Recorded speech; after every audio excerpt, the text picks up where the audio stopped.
ಮೊದಲನೇದಾಗಿ ಡಯಾಬಿಟಿಸ್ ಅಂದರೆ ಏನು? ಎಷ್ಟೋ ಮಂದಿ ಅದ್ರ ಬಗೆಗೆ ತಿಳ್ಕೊಂಡಿರೋದಿಲ್ಲ. ಸುಮ್ಮನೆ ಗ್ಲೂಕೋಸ್ ಲೆವೆಲ್ಲು ಅಪ್ ಹೋಗುತ್ತೆ, ಅದನ್ನು ಡಯಾಬಿಟಿಸ್ ಅಂತ ತಿಳ್ಕೊಂಡಿರ್ತಾರೆ. Lack of hormone insulin in the body is called diabetes. ನಮ್ಮ ದೇಹದಲ್ಲಿ ಇನ್ಸುಲಿನ್ ಅಂತಕ್ಕಂಥ ಹಾರ್ಮೋನು ದಿನ ಪ್ರೊಡ್ಯೂಸ್ ಆಗುತ್ತೆ. ಅದು ಕಡಿಮೆ ಆಗ್ತಕ್ಕಂಥದ್ದು ಅಥವಾ ಉತ್ಪತ್ತಿ ಆಗದೆ ಇರ್ತಕ್ಕಂಥದ್ದು, ಇದನ್ನು ಡಯಾಬಿಟೀಸ್ ಅಂತ ಕರೀತಾರೆ. ನಾವು 3 ರೀತಿ ಡಯಾಬಿಟೀಸನ್ನು ಕಾಣ್ತೇವೆ.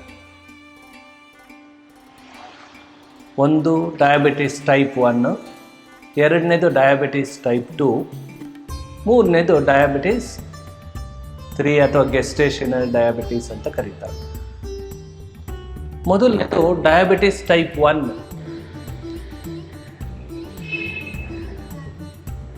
ಪ್ಯಾನ್ಕ್ರಿಯಾಸು ಕಾರ್ಯವನ್ನು ಮಾಡ್ತಾ ಇದೆ, ಆದರೆ ಬರೀ 5% ಮಾತ್ರ ಮಾಡ್ತಾ ಇದೆ ಅಥವಾ ಅದು ಮಾಡ್ತಾ ಇಲ್ಲ. ಅದನ್ನು ಡಯಾಬಿಟಿಸ್ ಟೈಪ್ 1 ಅಂತ ಕರೀತಾರೆ. ಕೆಲವೊಮ್ಮೆ ಇದು ಮಗು ಹುಟ್ಟಿನಿಂದಲೇ ಬರಬಹುದು, ಅಥವಾ 4 ವರ್ಷದ ನಂತರ ಅಥವಾ 5 ವರ್ಷದ ನಂತರ ಕಾಣಿಸ್ಕೊಳ್ಬೋದು, ಅಥವಾ ಹಿರಿಯರಿಗೂ ಇದು ಕಾಣಿಸ್ಕೊಳ್ಬೋದು. ಮಗು ಹುಟ್ಟುತ್ತಾನೆ ಕಣ್ಣಿಲ್ಲದೆ ಹುಟ್ಟುತ್ತೆ, ಅಥವಾ ಕೈ ಇಲ್ಲದೆ ಹುಟ್ಟುತ್ತೆ, ಅಥವಾ ಕಾಲಿಲ್ಲದೆ ಹುಟ್ಟುತ್ತೆ. ಹಾಗೆ ಪ್ಯಾನ್ಕ್ರಿಯಾಸ್ನ ವಿಪರೀತ ನ್ಯೂನ್ಯತೆಯೊಂದಿಗೆ ಹುಟ್ಟುತ್ತೆ. ಅಂದರೆ ಪ್ಯಾನ್ಕ್ರಿಯಾಸ್ನ ಕಾರ್ಯವೇ ಇಲ್ಲದಂತೆ ಹುಟ್ಟಬಹುದು, ಅಥವಾ ಪ್ಯಾನ್ಕ್ರಿಯಾಸು ಬಹಳ ಕಡಿಮೆ ಪ್ರಮಾಣದಲ್ಲಿ ಕೆಲಸ ಮಾಡ್ತಕ್ಕಂಥ ಹಂತದಲ್ಲಿ ಮಗು ಹುಟ್ಟಬಹುದು. ಹಾಗಾಗಿ ಮಗು ಹುಟ್ಟಿನಿಂದನೇ ಡಯಾಬಿಟಿಸನ್ನು ಪಡೆದುಬಿಟ್ಟಿರುತ್ತೆ. ಹೊರಗಡೆಯಿಂದ ಇನ್ಸುಲಿನನ್ನು ಸರಬರಾಜು ಮಾಡಬೇಕು. ಕೆಲವೊಮ್ಮೆ 11 ವರ್ಷಕ್ಕೆ, ಕೆಲವೊಮ್ಮೆ ಹಿರಿಯರಿಗೂ ಆ ರೀತಿ ಅಟ್ಯಾಕ್ ಆಗಿರ್ತಕ್ಕಂಥ ಸಾಧ್ಯತೆ ಉಂಟು. ಅಲ್ಲಿವರೆಗೂ ಕೆಲಸ ಮಾಡ್ತಾ ಇರುತ್ತೆ. 40 ವರ್ಷದ ನಂತರ ವಿಪರೀತವಾಗಿ ಪ್ಯಾನ್ಕ್ರಿಯಾಸು ಕಾರ್ಯವನ್ನು ಕಳ್ಕೊಳ್ಳುತ್ತೆ. ಹಾಗಾದಾಗ ಈ ತೊಂದರೆ ಉಂಟಾಗುತ್ತೆ. ನಮ್ಮಲ್ಲಿ ಸುಮಾರು 60 ಯೂನಿಟ್ಸ್ ಇನ್ಸುಲಿನ್ ತಗೊಳ್ತಾ ಇದ್ದವರು ಸಹ ಈಗ 5% ಅಂದರೆ 5 ಯೂನಿಟ್ಸು ಇನ್ಸುಲಿನ್ ತಗೊಂಡು ಲೈಫನ್ನು ಲೀಡ್ ಮಾಡ್ತಾ ಇರ್ತಕ್ಕಂಥವ್ರು ಎಷ್ಟೋ ಮಂದಿ. 10% ಅಂದರೆ 10 ಯೂನಿಟ್ಸು ಇನ್ಸುಲಿನನ್ನು ತಗೊಂಡು ಲೈಫನ್ನು ಲೀಡ್ ಮಾಡ್ತಾ ಇರ್ತಕ್ಕಂಥವ್ರು ಎಷ್ಟೋ ಮಂದಿ. ಅವರಿಗೂ ಸಹ ಯೋಗ ಸಹಕಾರಿಯಾಗುತ್ತೆ. ಪ್ಯಾನ್ಕ್ರಿಯಾಸನ್ನು ಮ್ಯಾಕ್ಸಿಮಮ್ ಆ್ಯಕ್ಟಿವೇಟ್ ಮಾಡಲಿಕ್ಕೆ ಸಪೋರ್ಟ್ ಮಾಡುತ್ತೆ. ಒಂದು ಅಂಗವೇ ಇನ್ಯಾಕ್ಟಿವ್ ಆಗಿತ್ತು ಅಂದರೆ ಯೋಗದ ಸಹಾಯದಿಂದ ಅದನ್ನು ಆ್ಯಕ್ಟಿವ್ ಮಾಡಲಿಕ್ಕೆ ಪ್ರಯತ್ನಿಸ್ಬೋದು. ಅವ್ರು ಎಷ್ಟು ಆನೆಸ್ಟಾಗಿ ಅಭ್ಯಾಸ ಮಾಡ್ತಾರೆ ಅದ್ರ ಮೇಲೆ ಡಿಪೆಂಡ್ ಆಗುತ್ತೆ. ನೆಕ್ಸ್ಟ್ ಎರಡನೇದು ಡಯಾಬಿಟಿಸ್ 2 ಅಂದರೆ ಟೈಪ್ 2 ಡಯಾಬಿಟಿಸ್. ಪ್ಯಾನ್ಕ್ರಿಯಾಸು ಕೆಲಸವನ್ನು ಮಾಡ್ತಾ ಇದೆ, ಆದರೆ ಒಂದು 5% ಸರಿಯಾಗಿ ಮಾಡ್ತಾ ಇಲ್ಲ. ಡಯಾಬಿಟಿಸ್ ಟೈಪ್ 1ಅಲ್ಲಿ 95% ಸರಿಯಾಗಿ ಕೆಲಸ ಮಾಡ್ತಾ ಇರಲಿಲ್ಲ, ಅಥವಾ ಕೆಲಸವೇ ಸರಿಯಾಗಿ ಮಾಡ್ತಾ ಇರಲಿಲ್ಲ. ಇಲ್ಲಿ ಕೆಲಸ ಮಾಡ್ತಾ ಇದೆ, ಒಂದು 5% ಅಥವಾ 10% ಸರಿಯಾಗಿ ಕೆಲಸ ಮಾಡ್ತಾ ಇಲ್ಲ, ಅಥವಾ ಒಂದು 30%ನಷ್ಟು ಸರಿಯಾಗಿ ಕೆಲಸ ಮಾಡ್ತಾ ಇಲ್ಲ. ಹಾಗಾಗಿ ಗ್ಲೂಕೋಸ್ನ ಲೆವೆಲ್ಲು ಬ್ಲಡ್ಡಲ್ಲಿ ಹೆಚ್ಚಾಗಿ ರೀಡ್ ಆಗ್ತಾ ಇದೆ. ಇದನ್ನು ಡಯಾಬಿಟಿಸ್ ಟೈಪ್ 2 ಅಂತ ಕರೀತಾರೆ. ಸಾಮಾನ್ಯವಾಗಿ ಇದನ್ನೇ ಕಾಣ್ತಕ್ಕಂಥದ್ದು. ಡಯಾಬಿಟಿಸ್ ಟೈಪ್ 2 ಅನ್ನು ಹೆಚ್ಚಾಗಿ ಕಾಣ್ತೇವೆ. ಯೋಗವನ್ನು ಅಭ್ಯಾಸ ಮಾಡಿ ಅದರ ಜೊತೆಗೆ ನಾವು ಹೇಳ್ತಕ್ಕಂಥ ಆಹಾರದ ಕ್ರಮಗಳ ಕಡೆಗೆ ಗಮನವನ್ನು ಕೊಟ್ಟಾಗ ವಿಶೇಷವಾಗಿ ಎಷ್ಟೋ ಮಂದಿ ಟ್ಯಾಬ್ಲೆಟ್ಸ್ ಇಲ್ಲದೆ, ಅಂದರೆ ಔಷಧಿ ಉಪಚಾರಗಳಿಲ್ಲದೆ ಲೈಫನ್ನು ಲೀಡ್ ಮಾಡ್ತಾ ಇರ್ತಕ್ಕಂಥವ್ರು ಭಾಳಷ್ಟು ಮಂದಿ. ಬರೀ ಯೋಗ ಮಾತ್ರ ಸಪೋರ್ಟ್ ಆಗೋದಿಲ್ಲ, ಅದಕ್ಕೆ ಸಂಬಂಧಪಟ್ಟಿರ್ತಕ್ಕಂಥ ಆಹಾರ ಪದಾರ್ಥಗಳನ್ನು ಅವಾಯ್ಡ್ ಮಾಡಿದಾಗ ವಿಶೇಷವಾದ ಬೆನಿಫಿಟ್ಸ್ ಆಗಿ ಲಾಸ್ಟಲ್ಲಿ ಹೇಳ್ತೇವೆ ಯಾವ ಯಾವ ಆಹಾರ ಕಂಟ್ರೋಲ್ ಮಾಡಬೇಕು ಅಂತಕ್ಕಂಥದ್ದನ್ನು, ಯಾವ ಆಹಾರ ತಗೊಳ್ಬೇಕು ಅದನ್ನೆಲ್ಲ ಹೇಳ್ತೇವೆ. ಇಲ್ಲಿ ಮುಖ್ಯವಾಗಿ ಯೋಗವನ್ನು ಪ್ರತಿದಿನ ಅಭ್ಯಾಸ ಮಾಡಲೇಬೇಕು, ಯಾವ ವಿಧದ ಒಂದು ಡಯಾಬಿಟಿಸ್ ಇದ್ದರೂ ಸಹ. ಮೂರನೇ ರೀತಿ ಡಯಾಬಿಟಿಸ್ ಅಂದರೆ ಗೆಸ್ಟೇಷನಲ್ ಡಯಾಬಿಟಿಸ್ ಅಂತ ಕರೆಯಲಾಗಿದೆ. ಇದು ಪ್ರೆಗ್ನೆಂಟ್ ಲೇಡೀಸ್ಗೆ ಬರ್ತಕ್ಕಂಥ ಡಯಾಬಿಟಿಸ್. ಪ್ಯಾನ್ಕ್ರಿಯಾಸ್ ಇಬ್ಬರಿಗೂ ಬೇಕಾಗಿರುವಷ್ಟು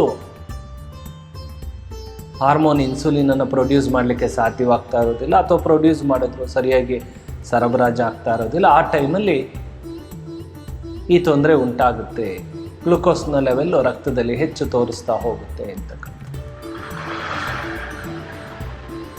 ಸೊ ಯೋಗವನ್ನು ಮೊದಲಿನಿಂದನೇ ಮಾಡ್ತಾ ಇದ್ದು, ಆಗ ಕನ್ಸೀವ್ ಆಗಿದ್ರು ಅಂದರೆ ಅವರು ಡೇ 1 ಅವರಿಗೆ ಅವಶ್ಯಕವಾಗಿರ್ತಕ್ಕಂಥ ಯೋಗ ಮಾತ್ರ, ತುಂಬ ಎಕ್ಸ್ಪರ್ಟೆನ್ಸಿ ಇರಬೇಕು, ಪ್ರೆಗ್ನೆನ್ಸಿ ಯೋಗ ಮಾಡಬೇಕಲ್ಲ, ಇಲ್ಲ ಅಂದರೆ ಅದು ಅಬಾಟ್ ಆಗುತ್ತೆ. ಸೊ ಹಾಗಾಗಿ ಸ್ಪಷ್ಟವಾಗಿ ತಿಳಿದಿದ್ರೆ ಮಾತ್ರ ಹೇಳ್ಕೊಡ್ಬೇಕು ಯೋಗದ ಹಾದಿಯಲ್ಲಿ, ಇಲ್ಲದೇ ಇದ್ದರೆ ಅವರ ತಂಟೆಗೆ ಹೋಗಬಾರ್ದು. Let them go their life without yoga. So ಆ ರೀತಿಯಲ್ಲಿ ಯೋಗ ಇಲ್ಲದೆ ಇದ್ದರೆ 4 ತಿಂಗಳ ನಂತರ ಯೋಗವನ್ನು ಅವರು ಅಭ್ಯಾಸ ಮಾಡಬೇಕು. ನಮ್ಮ ತರಗತಿಯಲ್ಲಿ 100 ಮಂದಿ ಅಭ್ಯಾಸ ಮಾಡಿದ್ದಾರೆ. ಫಸ್ಟ್ ಡೇಯಿಂದ ಅಭ್ಯಾಸ ಮಾಡಿರ್ತಕ್ಕಂಥವ್ರು ಭಾಳಷ್ಟು ಮಂದಿ, 4th ಮಂತಿನ ನಂತರ ಅಭ್ಯಾಸ ಮಾಡಿರ್ತಕ್ಕಂಥವ್ರು ಭಾಳ ಮಂದಿ, ಇವನ್ ಲಾಸ್ಟ್ ಡೆಲಿವರಿ ಆದ ದಿನವೂ ಸಹ ಅವರು ಯೋಗವನ್ನು ಅಭ್ಯಾಸ ಮಾಡಬೇಕು. ಕಾಲು ಊತ ಬರ್ತಕ್ಕಂಥದ್ದು, BP ವೇರಿಯೇಷನ್ ಆಗ್ತಕ್ಕಂಥದ್ದು, ಡಿಪ್ರೆಷನ್ಗೆ ಒಳಗಾಗ್ತಕ್ಕಂಥದ್ದು, ಇವುಗಳನ್ನೆಲ್ಲ ಸರಾಗವಾಗಿ ಅದರಲ್ಲಿ ತಡೆ ಹಿಡಿಯಬೇಕು ಪ್ರೆಗ್ನೆನ್ಸಿ ಯೋಗ ಅಭ್ಯಾಸ ಮಾಡಿದಾಗ. ಅದರ ಜೊತೆಗೆ ಆಹಾರದ ಕ್ರಮದಲ್ಲೂ ಬದಲಾವಣೆ ಇರುತ್ತೆ ಹೇಳ್ತೇವೆ. ಇದು ಡಯಾಬಿಟಿಸ್ನ ಬಗೆಗೆ ಬಹಳ ಮುಖ್ಯವಾದಂಥ ಮಾಹಿತಿ. ಅಂದರೆ ಡಯಾಬಿಟಿಸ್ ಅಂದರೆ ಏನು ಅಂತ ತಿಳ್ಕೊಂಡ್ರಿ. ಡಯಾಬಿಟಿಸ್ ಬರಲಿಕ್ಕೆ ಕಾರಣಗಳೇನು ಇದನ್ನು ತಿಳ್ಕೊಳ್ಳೇಬೇಕು. First one is sedentary life. ಏನು ಕೆಲಸ ಮಾಡೋದಿಲ್ಲ, ಅವ್ರಿಗಿದ್ದಲ್ಲೇ ಎಲ್ಲ ಆಗಬೇಕು. ಆಫೀಸ್ ವರ್ಕನ್ನು ಸಹ ಸೆಡೆಂಟ್ರಿ ಲೈಫ್ಗೆ ಆ್ಯಡ್ ಮಾಡಲಾಗಿದೆ. ನಾನು ಆಫೀಸ್ಗೆ ಹೋಗ್ತೇನೆ ಅಂದರೆ ಏನು ಕೆಲಸ ಮಾಡ್ತಾರೆ ಅಲ್ಲಿ? ಇಲ್ಲಿ ಟಿಫನ್ ಮಾಡ್ಕೊಳ್ತಾರೆ, ಹೋಗಿ ಆಫೀಸಲ್ಲಿ ಕುಳಿತುಕೊಂಡ್ರೆ ಕೈ ಬೆರಳು ಆಡ್ತಾ ಇರುತ್ತೆ. ಒಂದು 4 ಅವರ್ಸ್ ಕೆಲಸ ಮಾಡ್ತಾರೆ, ಅಥವಾ 5 ಅವರ್ಸ್ ಕೆಲಸ ಮಾಡಿ ಹೋಗಿ ಊಟ ಮಾಡಿ ಬಂದು ಕುಳಿತುಕೊಂಡ್ರೆ ಮತ್ತೆ ಕೈ ಬೆರಳು ಮಾತ್ರ ಆಡ್ತಾ ಇರ್ತದೆ. ದೇಹದ ಯಾವ ಅಂಗಗಳಿಗೂ ಬೇರೆ ಚಲನೆ ಇರೋದಿಲ್ಲ. ಕಣ್ಣುಗಳು ಸ್ವಲ್ಪ ಆ ಕಡೆ ಈ ಕಡೆ ಆಡಿಸ್ತಾ ಇರ್ತಾರೆ ಅಷ್ಟೇ. ಅವ್ರಿಗೂ ಸಹ ತೊಂದರೆ ಉಂಟಾಗುತ್ತೆ ಅಂತಕ್ಕಂಥದ್ದು. ನಾವು ತಗೊಳ್ಳೋ ಸುಮಾರು ಪದಾರ್ಥಗಳಲ್ಲೆಲ್ಲ ಗ್ಲೂಕೋಸು ಬ್ಲಡ್ಗೆ ಆ್ಯಡ್ ಆಗ್ತಾ ಹೋಗ್ತಾ ಇರುತ್ತೆ. ಅಂದರೆ ಸಕ್ಕರೆ ಅಂಶ ಆ್ಯಡ್ ಆಗ್ತಾ ಹೋಗ್ತಾ ಇರುತ್ತೆ. It should get circulate to all the parts of the body. ಎಲ್ಲ ಅಂಗಗಳಿಗೂ ಅದು ಸರಬರಾಜು ಆಗಬೇಕು. ಇಲ್ಲದೆ ಇದ್ದರೆ ಬ್ಲಡ್ ಗ್ಲೂಕೋಸ್ ಲೆವೆಲ್ ಹೈ ಹೋಗುತ್ತೆ. ಹೇಗೆ ಸರಬರಾಜು ಆಗುತ್ತೆ? ಕುತ್ಕೊಂಡಿದ್ರೆ ಸರಬರಾಜು ಆಗುತ್ತಾ? ಕೆಲವರು ಅತ್ತೆ ಸೊಸೆ ಬಂದಿಲ್ವಾ, ಮಾಡಲಿ ಬಿಡು, ನಾನು ಇಲ್ಲಿವರೆಗೂ ಮಾಡಿಲ್ವಾ, ಒಂದು ಹುಲ್ಕಡ್ಡಿ ಎತ್ತಿ ಈ ಕಡೆ ಹಾಕೋದಿಲ್ಲ. ಡಯಾಬಿಟೀಸ್ ಅಂದ್ರೆ 1 ತಿಂಗಳಲ್ಲೇ ಡಯಾಬಿಟೀಸು, ನಾನು ಸೊಸೆ ಬಂದು ಡಯಾಬಿಟೀಸ್ ಬಂದ್ಬಿಡ್ತು 1 ತಿಂಗಳಿಗೆ. ಯಾಕೆಂದ್ರೆ ಒಂದು ಹುಲ್ಕಡ್ಡಿ ತೆಗೆದು ಆ ಕಡೆ ಹಾಕಿಲ್ಲ, ಕೆಲಸ ಮಾಡಿದಾಗ್ಲಷ್ಟೇ ಅವ್ರಿಗೆ ಬೆನಿಫಿಟ್ಸ್ ಆಗ್ತಕ್ಕಂಥದ್ದು. ಅಂಗಗಳು ಕಾರ್ಯಗತವಾಗಬೇಕು, ಅಂಗಗಳ ಕೆಲಸ ಮಾಡಬೇಕು, ಬಹಳ ಮುಖ್ಯವಾಗಿರ್ತಕ್ಕಂಥದ್ದು. ಅಂದರೆ ಸೆಡೆಂಟ್ರಿ ಲೈಫಲ್ಲಿ ಇರಬಾರ್ದು ಅಂತಕ್ಕಂಥದ್ದು. ಅಂದರೆ ಸುಮ್ಮನೆ ಕುಳಿತ್ಕೊಂಡು ಜೀವನ ಮಾಡೋದು ಅಭ್ಯಾಸಕ್ಕೆ ಹೋಗಬಾರ್ದು. ಆಗಾದಾಗ ಅವರಿಗೆ ಡಯಾಬಿಟೀಸ್ ಬರುತ್ತೆ ಅಂತಕ್ಕಂಥದ್ದು. ಅಂದರೆ ರಕ್ತದಲ್ಲಿ ಇರ್ತಕ್ಕಂಥ ಸಕ್ಕರೆ ಅಂಶ ಎಲ್ಲ ಅಂಗಗಳಿಗೂ ಸರಬರಾಜಾಗದೆ ತೊಂದರೆ ಉಂಟಾಗುತ್ತೆ. ಹಾಗಾಗಿ ಅವರು ಯೋಗವನ್ನು ಅಭ್ಯಾಸ ಮಾಡಲೇಬೇಕು. ಪ್ರತಿಯೊಬ್ಬರೂ ಯೋಗ ಅಭ್ಯಾಸ ಮಾಡಬೇಕು. ಇವರಿಗಂತೂ 100ಕ್ಕೆ 100 ಪಾಲು ಬೇಕೇ ಬೇಕಾಗುತ್ತೆ. ಇಲ್ಲದೇ ಇದ್ದರೆ ಅವರ life ನರಕವಾಗಿರುತ್ತೆ. Next reason, stress, which does not allow the smooth functions of the organs. Stress ತಗೊಳ್ಳೋದು, ತುಂಬ ಸ್ಟ್ರೆಸ್ ಮಾಡ್ಕೊತಾರೆ. ಮಗು ಕಡಿಮೆ ಮಾರ್ಕ್ಸ್ ತೊಗೊಂಡಿದೆ ಅಂದರೆ ಸ್ಟ್ರೆಸ್ಸು, ಹೊಡೆಯೋದು ಮಗುಗೆ.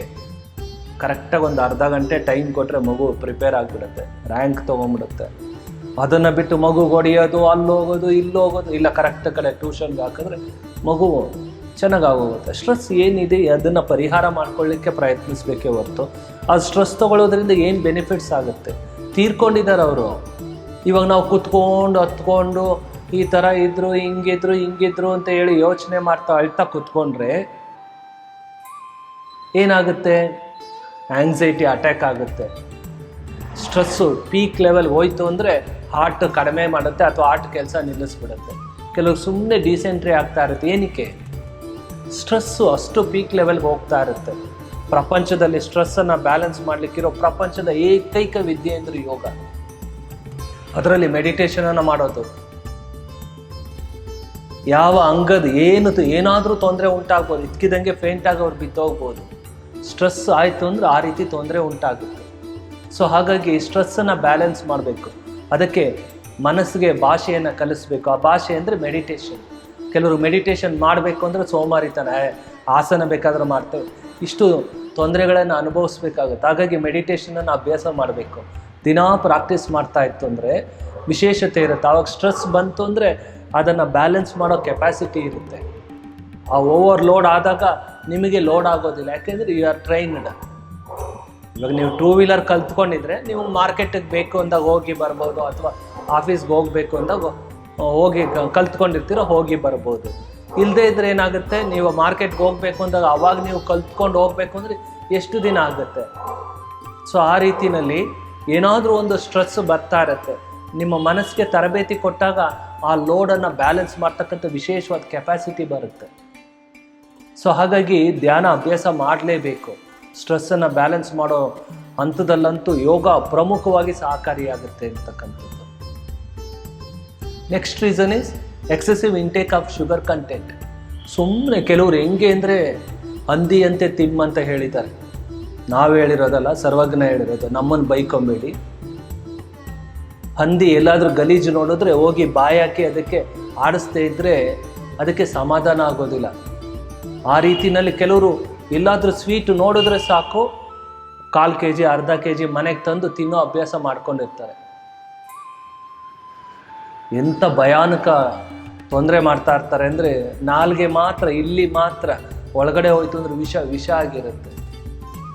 ಹಾಗಂತೇಳಿ ಸ್ವೀಟ್ ತಿನ್ನಬೇಡಿ ಅಂತ ಹೇಳ್ತಾರೆ. You can have once in a week or twice a week. You can have favourite sweet. ನಿಮ್ಗೆ ಯಾವುದು ಇಷ್ಟ ಆಗುತ್ತೋ ಆ ಫೇವ್ರೇಟ್ ಸ್ವೀಟನ್ನು ತಗೊಂಡು ತಿನ್ನಿ.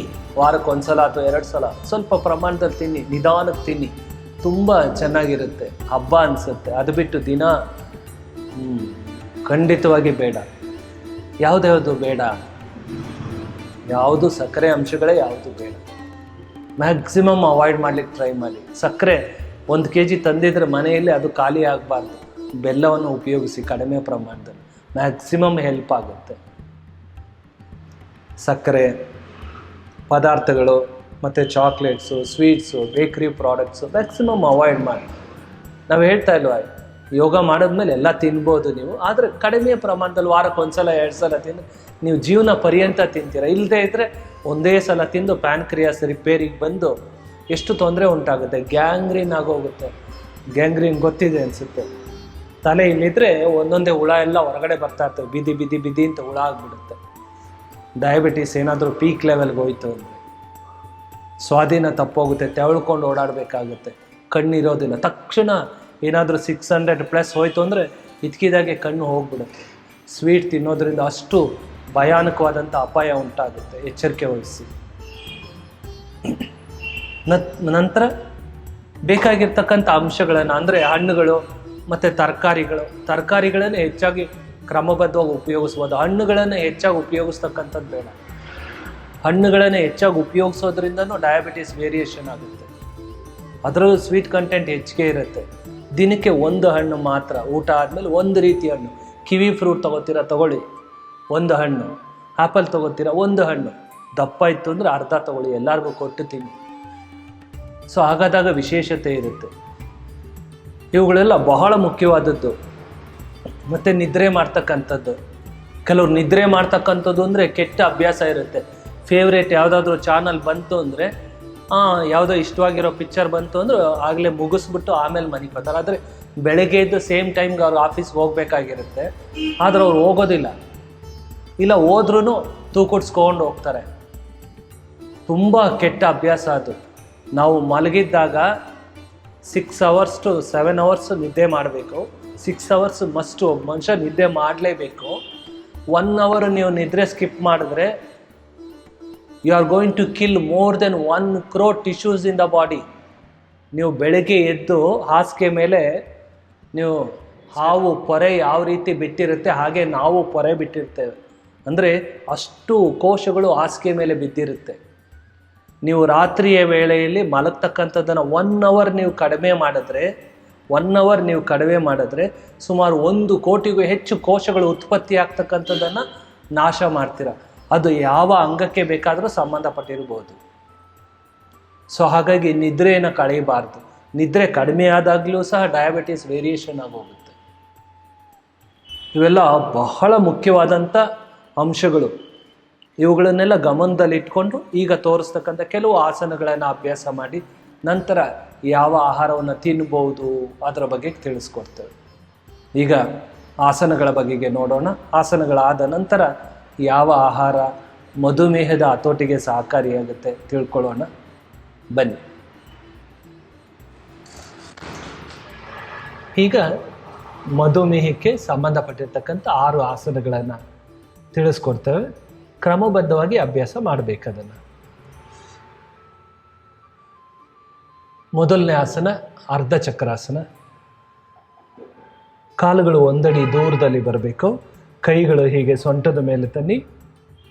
ಉಸಿರನ್ನು ಹೊರಗಡೆ ಬಿಡ್ತಾ ಹಿಂದೆ ಬಾಗಬೇಕು. ಹೀಗೆ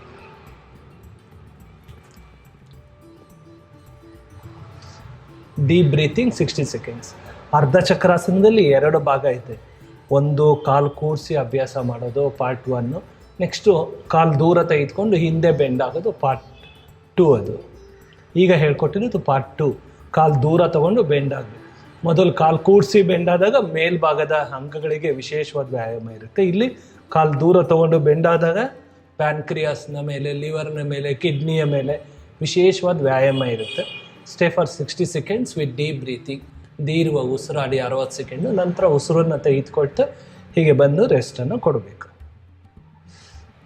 ಇದು ಬೈಪಾಸ್ ಸರ್ಜರಿ ಆಗಿರ್ತಕ್ಕಂಥವ್ರು ಮತ್ತು ವಿಪರೀತವಾಗಿ ಇತ್ತೀಚೆಗೆ ಸರ್ಜರಿ ಆಗಿರ್ತಕ್ಕಂಥವ್ರು ಇದನ್ನು ಮಾಡಬಾರ್ದು. ಇವುಗಳನ್ನೆಲ್ಲ ಈಗ ತೋರಿಸ್ಕೊಡ್ತಕ್ಕಂಥ ಯಾವುದೇ ಆಸನಗಳಾಗಲಿ ಅವುಗಳನ್ನು ಮಾಡಬಾರ್ದು ಅವರು.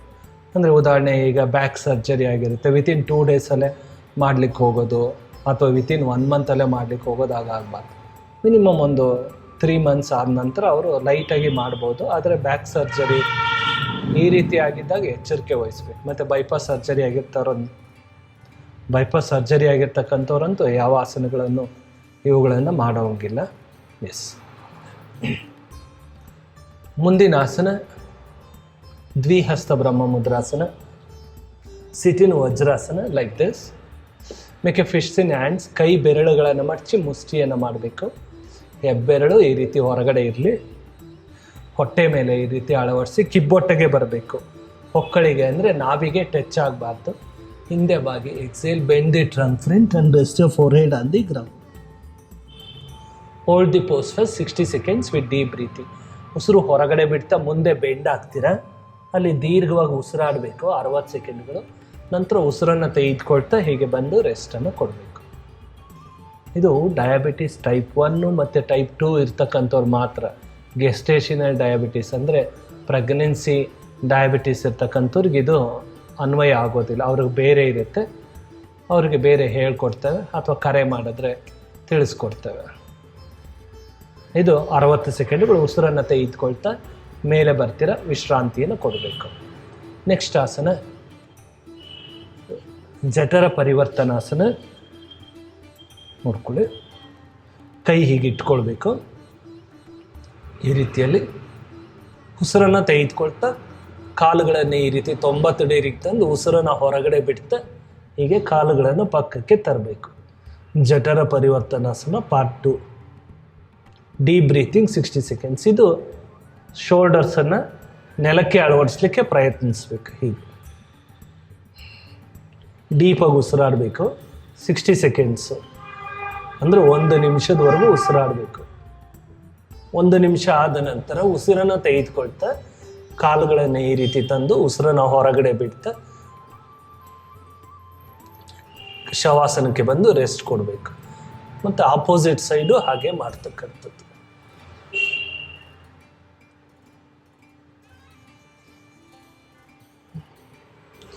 Next one Padmanavasana. ಬರುತ್ತೆ ಅಂದರೆ ಪದ್ಮಾಸನ ಹಾಕಿ ಮಾಡಿ, ಬರದೇ ಇದ್ದರೆ ಕಾಲನ್ನು ಹೀಗೆ ಮಡ್ಚ್ಕೊಂಡು ಹೀಗೆ ಅಭ್ಯಾಸ ಮಾಡ್ಬೋದು. ಬರುತ್ತೆ ಅಂದರೆ ಪದ್ಮಾಸನ ಹಾಕಿ. Rest a palms on the ground by side of the thighs. ಹಸ್ತಗಳನ್ನು ತೊಡೆ ಪಕ್ಕಕ್ಕೆ ಅಳವಡಿಸಿ ಉಸಿರನ್ನು ತೆಗೆದುಕೊಳ್ತಾ ಕಾಲು ಮತ್ತು ತಲೆ ಹೀಗೆ ಮೇಲೆ ತರಬೇಕು. ಡೀಪಾಗಿ ಉಸಿರಾಡಿ 60 ಸೆಕೆಂಡ್ಸ್. ನಂತರ ಉಸಿರನ್ನು ಹೊರಗಡೆ ಬಿಡ್ತಾ ಕಾಲನ್ನು ಕೆಳಭಾಗಕ್ಕೆ ತಂದು ಹೀಗೆ ವಿಶ್ರಾಂತಿಯನ್ನು ಕೊಡಬೇಕು. ನಂತರ ಕಾಲುಗಳನ್ನು ಮಡಚಿಕೊಳ್ಳಿ, ಹಿಮ್ಮಡಿಗಳನ್ನು ಪುಷ್ಟದ ಹತ್ತಿರಕ್ಕೆ ಅಳವಡಿಸಿ ಕೈಗಳನ್ನು ಹಿಂದೆ ಚಾಚಿ ಉಸಿರನ್ನು ತೆಗೆದುಕೊಳ್ಳುತ್ತಾ ಕೈಗಳನ್ನು ಮುಂದೆ ಈ ರೀತಿ ತರಬೇಕು. ಹಸ್ತಗಳನ್ನು ಮಂಡಿ ಮೇಲೆ ಅಳವಡಿಸಿ, ಆಗದೇ ಇದ್ದರೆ ಇಷ್ಟಾದರೂ ಅಳವಡಿಸಿ ಡೀಪಾಗಿ ಉಸಿರಾಡಬೇಕು. ಹೊಟ್ಟೆ ನಡುಗ್ತಾ ಇರುತ್ತೆ, ಏನು ತೊಂದರೆ ಇಲ್ಲ, ದೀರ್ಘವಾಗಿ ಉಸಿರಾಡಬೇಕು.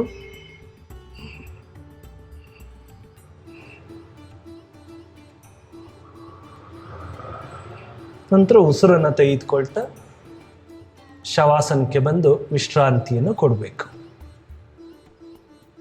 ಕೊನೆಯ ಆಸನ ಮತ್ಸ್ಯಾಸನ ಪಾರ್ಟ್ 6. ಮತ್ಸ್ಯಾಸನ 6ನೇ ಪ್ರಕಾರ ಕಾಲುಗಳನ್ನು ಕೂಡಿಸಿ ಕೈಗಳ ಹಿಂದೆ ತಗೋಬೇಕು. ಉಸಿರನ್ನು ತೆಗೆದುಕೊಳ್ತಾ ಹೀಗೆ ಕಾಲಿಗೆ ಮೇಲೆ ಬರಲಿ, ದೀರ್ಘವಾಗಿ ಉಸಿರಾಡಬೇಕು. ಹೀಗೆ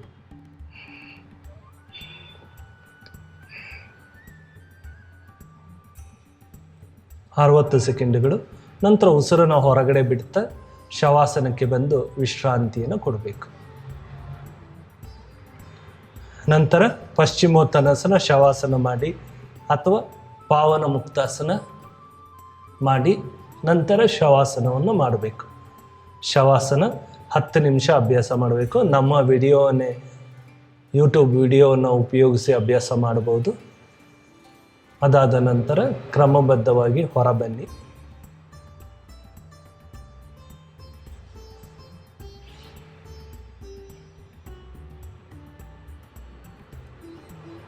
ಪ್ರತಿದಿನ ಈ 6 ಆಸನಗಳನ್ನು ಒಂದೊಂದನ್ನು 2 ಸಲ ಅಭ್ಯಾಸ ಮಾಡಿ ಕೊಟ್ಟಿರ್ತಕ್ಕಂಥ ಮಾಹಿತಿಗಳನ್ನು ಕ್ರಮಬದ್ಧವಾಗಿ ಮತ್ತೊಮ್ಮೆ ನೋಡಿ ತಿಳಿದುಕೊಳ್ಳಿ. ಮತ್ತು ಆಹಾರ ಪದಾರ್ಥಗಳನ್ನು ಒಂದೊಂದು ದಿನ ಒಂದೊಂದನ್ನು ಜಾರಿಗೆ ತನ್ನಿ. ವಿಶೇಷವಾದಂಥ ಆರೋಗ್ಯ ನಿಮ್ಮದಾಗುತ್ತದೆ.